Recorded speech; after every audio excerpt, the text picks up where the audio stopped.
Hello everyone, आज है 15 सितंबर और आज इस वीडियो में हम बात करने जा रहे हैं एनबीसीसी इंडिया के बारे में। देखिए, 26 रुपए के आसपास शेयर ट्रेड कर रहा है। आपको बता दें कि सरकारी कंपनी है ये। कंस्ट्रक्शन सेक्टर से जुड़ी हुई एक छोटी सी सरकारी कंपनी जरूर है। नतीजे जून क्वार्टर के आए हैं और नतीजे उतने अच्छे नहीं है। हालांकि ये एक्सपेक्टेड भी था, लेकिन फिर भी नतीजे उतने अच्छे नहीं है। इस वीडियो में हम बातचीत करेंगे उन नतीजों के बारे में। 26 रुपए के ऊपर जब ये शेयर ट्रेड कर रहा है, काफी सस्ते दाम पर अभी अवेलेबल है, तो क्या खरीदारी करने का सही मौका है कि नहीं, उसके बारे में भी आज हम इस वीडियो में बातचीत करेंगे। लेकिन उससे पहले अगर आपने अभी तक चैनल को सब्सक्राइब नहीं किया है तो प्लीज अभी इसे सब्सक्राइब कर लीजिए, क्योंकि आगे भी बहुत सारे वीडियोस हैं जो आपको काफी ज्यादा हेल्प करेंगे। तो चलिए शुरू करते हैं। तो एनबीसीसी इंडिया 26 रुपए के आसपास ट्रेड कर रहा है। पिछले एक महीने की बात करें तो पिछले एक महीने में शेयर जहां था वहीं पर आ चुका है। इस बीच 29 रुपीज तक का हाई बना है और 25 रुपए तक का लो भी इसने बनाया हुआ है। पिछले एक साल में अगर हम देखें तो पिछले एक साल में 29% का यहाँ पर गिरावट देखने को मिली है। 41 रुपीज से का तक का हाई बना था। आप देखिए, पेंडेमिक से पहले भी एटलीस्ट शेयर 40 रुपए के आसपास तो ट्रेड कर ही रहा था। इस साल की शुरुआत में जनवरी महीने में तकरीबन 39 रुपीज के आसपास ये शेयर ट्रेड कर रहा था। लेकिन बाद में भयंकर गिरावट आई, कोविड आया, सारे देश में लॉकडाउन लागू हो गया, सारा कामकाज इनका बंद हो गया, कोई कामकाज नहीं चल रहा था, शेयर में भयंकर गिरावट आई, 15 रुपए तक ये शेयर टूट गया। लेकिन बाद में तेजी भी आई, बाद में अच्छी खासी तेजी आई। जब लोगों को लगा कि अब लॉकडाउन खत्म हो सकता है, तब तेजी आई, शेयर 24 रुपए तक पहुंचा। लेकिन लॉकडाउन एक्सटेंड हुआ, शेयर टूट के बिखर गया, वापस 16 रुपए तक शेयर पहुंच गया। लेकिन उसके बाद धीरे धीरे जैसे पता चला कि चलो यार, अब तो हम लोग अनलॉक के फेज में आ जाएंगे, शेयर में तेजी आना शुरू हुई। शेयर 27 रुपए तक पहुंचा, फिर वापस गिरावट आई, 22 रुपए तक शेयर टूट गया, फिर यहाँ पर तेजी आई, 30 रुपए के आसपास शेयर पहुंच गया। अब फिर से यहाँ पर गिरावट देखने को मिली है। लेकिन फिर भी अगर हम देखें तो 15 रुपए से शेयर ने धीरे धीरे से लेकिन ऊपर की तरफ शेयर आगे बढ़ता हुआ देखने को मिला है। पिछले 3 साल की बात करेंगे तो पिछले 3 साल में एनबीसीसी में 75% जितनी गिरावट है, भयंकर गिरावट है ये। 140 145 रुपए से शेयर कंटिन्यूअस नीचे टूटा है और कोरोना ने तो भैया कमर तोड़ के रख दी है इसकी। यहाँ पर हम देखें तो स्मॉल कैप शेयर है ये। 4,840 करोड़ के आसपास का इसका मार्केट कैप है। एनएसई में अगर हम देखें तो 66-67 लाख के आसपास का इसका वॉल्यूम ट्रेड देखने को मिल रहा है। शेयर होल्डिंग की मैं बात करूं तो 61.75% की होल्डिंग है प्रमोटर के पास। एफआईज और म्यूचुअल फंड ने यहाँ पर बिकवाली की है। एफआईज के पास 3.88% की होल्डिंग है, म्यूचुअल फंड के पास 4.49% की होल्डिंग देखने को मिली है। तो एफआईज और म्यूचुअल फंड दोनों ने यहाँ पर बिकवाली की है। लेकिन शायद हो सकता है कि जो नया सेबी का रूल आया है उसके चलते शायद फंड हाउसेस थोड़ी सी खरीदारी यहाँ पर कर सकते हैं। सितंबर क्वार्टर का जब नतीजा आएगा तब शायद थोड़ी सी खरीदारी सितंबर क्वार्टर और दिसंबर क्वार्टर में शायद बड़े फंड हाउसेस, बड़े फंड मैनेजर्स खरीदारी कर सकते हैं। क्योंकि जो नया सेबी का रूल है उसमें ये कहा गया है कि फंड हाउसेस, फंड मैनेजर्स को यहाँ पर कम से कम 25% की हिस्सेदारी स्मॉल कैप में खरीदनी होगी और 25% की हिस्सेदारी मिड कैप में भी खरीदनी होगी। पहले क्या होता था कि जो बड़े बड़े फंड हाउसेस होते थे वो सिर्फ और सिर्फ अपना बड़ा अमाउंट है वो लार्ज कैप में लगाते थे ताकि पैसा उनका सेफ रहता था। लेकिन अब छोटी कंपनियों को फायदा होगा क्योंकि सेबी का नया रूल है और खरीदारी करनी पड़ेगी। तो इससे सेबी को फायदा होगा और उन कंपनियों को फायदा होगा जो छोटी कंपनी है लेकिन पोटेंशियल काफी ज्यादा है, जिन कंपनियों में उनको फायदा हो सकता है यहाँ पर। तो जैसे कि शुरुआत में मैंने कहा कि सरकारी कंपनी है तो प्रेसिडेंट ऑफ इंडिया सबसे बड़े प्रमोटर है 61.75% की बहुत बड़ी होल्डिंग के साथ। एक भी शेयर गिरवी नहीं है। 18 म्यूचुअल फंड स्कीम का पैसा लगा है, 86 जितने एफआईएस ने भी पैसा लगाया है और हाईएस्ट पब्लिक शेयर होल्डर में एक बड़ा नाम देखने को मिल रहा है एलआईसी। 6.55% जितनी होल्डिंग है उनके पास। इंडिविजुअल इन्वेस्टर होल्डिंग 17.74% के आसपास है।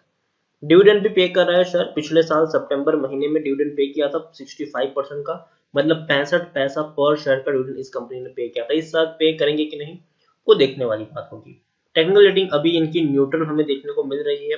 हालांकि अगर हम देखें तो हाई पी के ऊपर ये शेयर अभी ट्रेड कर रहा है, काफी हाई पी के ऊपर ये शेयर अभी पहुंच चुका है। अगर हम देखें तो तकरीबन तकरीबन 60 के आसपास का इसका पी है। जबकि इंडस्ट्री पी 16 है, तो काफी बड़े पीई के ऊपर पहुंच चुका है ये। बुक वैल्यू 8.46 है, प्राइस टू बुक वैल्यू 3.14 है, ईपीएस 0.44 है और डिलीवरी 30 के आसपास देखने को मिली है। According to Moneycontrol user 34% लोग खरीदने की सलाह दे रहे हैं, 65% लोग बेचने की बात करें, 1% लोग होल्ड, मतलब सिर्फ 35% लोग हैं जिनका पॉजिटिव है वन, और मेजोरिटी लोग यहाँ पर बेचने की सलाह दे रहे हैं, 65% लोग यहाँ पर बेचने की सलाह दे रहे हैं। और तो और अगर हम यहाँ पर बात करें जाए तो जो नतीजे आए हैं वो उतने अच्छे नहीं हैं, लेकिन हालांकि वो एक्सपेक्टेड भी था। जून क्वार्टर में सिर्फ 10 करोड़ का मुनाफा हुआ है इस कंपनी को, और क्योंकि जून क्वार्टर पूरा का पूरा लॉकडाउन में गुजरा है हम सबका, कोई घर से बाहर नहीं जा रहा था, सारे कंस्ट्रक्शन काम जो थे वो बंद पड़े हुए थे। इसलिए आप खुद देखिए जो टोटल इनकम जो है वो इससे पहले कंपनी 2650 करोड़ की जो टोटल इनकम थी मार्च क्वार्टर में, वो सिर्फ 730 करोड़ में सिमट के रह गए। तो काफी आप देख सकते हैं कि बहुत ही कम इनकम हुई है, तो इसीलिए 10 करोड़ का ही प्रॉफिट हुआ, लेकिन फिर भी कंपनी ने इस पेंडेमिक के दौरान भी एक डिसेंट मुनाफा कमाया जरूर है, ऐसा मेरा मानना है यहाँ पर। इससे पहले कंपनी 85 करोड़, 55 करोड़, 90 करोड़ का हालांकि लॉस हुआ था सितंबर क्वार्टर में, इससे पहले 50 करोड़ तक का भी प्रॉफिट हो चुका है। तो कंपनी ने डिसेंट प्रॉफिट कमाया है, और याद रखिए जिन कंपनियों के नतीजे जून क्वार्टर में उतने अच्छे नहीं आए हैं लॉकडाउन के चलते, और जैसे ही अनलॉक के फेज में हम ऑलरेडी आ चुके, तो सितंबर में काफी बढ़िया नतीजे की आप यहाँ पर उम्मीद कर सकते हैं। यहाँ पर देखें तो जैसे कि मैंने कहा कि प्रमोटर के पास एक बहुत बड़ी होल्डिंग है, 61.75% की होल्डिंग प्रमोटर के पास है। प्रमोटर का एक भी शेयर गिरवी नहीं है। एफआईएस ने अपनी होल्डिंग को कट डाउन किया है, 4.82% की होल्डिंग आज सिर्फ 3.88% देखने को मिल रही है। म्यूचुअल फंड की बात करेंगे तो म्यूचुअल फंड की 4.27% की होल्डिंग 4.49% के आसपास देखने को मिली है।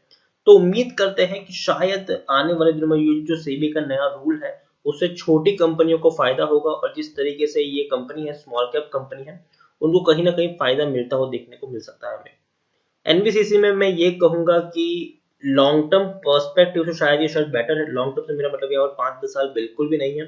लॉन्ग टर्म से मेरा मतलब कम से कम अगर आप 1 साल तक के निवेश का आपका प्लान हो तो डेफिनेटली एनबीसीसी एक अच्छी कंपनी साबित हो सकती है आपके लिए इन्वेस्टमेंट पर्पज के लिए।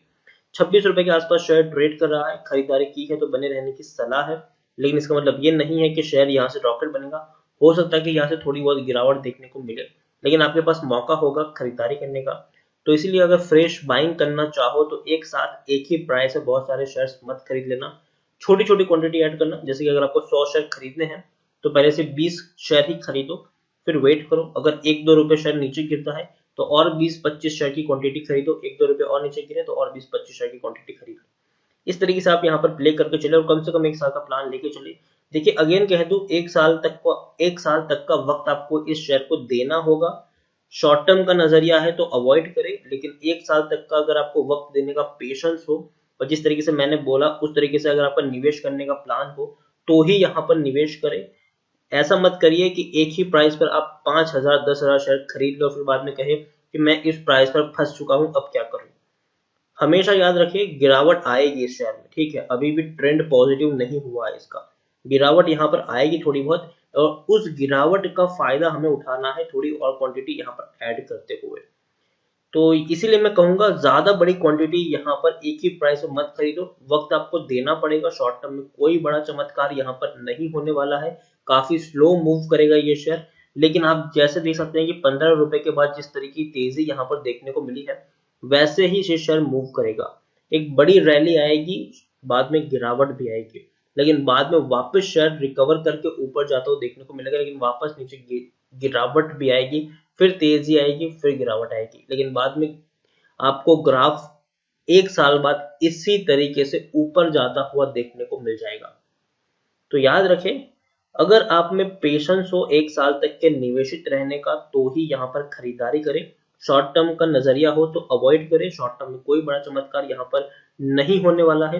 तेजी के बाद गिरावट आएगी, गिरावट के बाद तेजी आएगी, 5 रुपए अप जाएगा, 4 रुपए डाउन भी आएगा, तो इसलिए एक ही प्राइस से बहुत सारी क्वांटिटी खरीदने की भी गलती यहाँ पर बिल्कुल भी ना करें। तो इससे के साथ वीडियो को एंड करूंगा। अगर आपको वीडियो पसंद आया हो तो प्लीज इससे लाइक करें, शेयर करें। अगर आप चैनल पर पहली बार आए तो प्लीज सब्सक्राइब करें, और एनबीसीसी इंडिया के बारे में आप क्या सोचते हैं वो भी आप मुझे कमेंट में लिखकर बता सकते हैं। Thank you.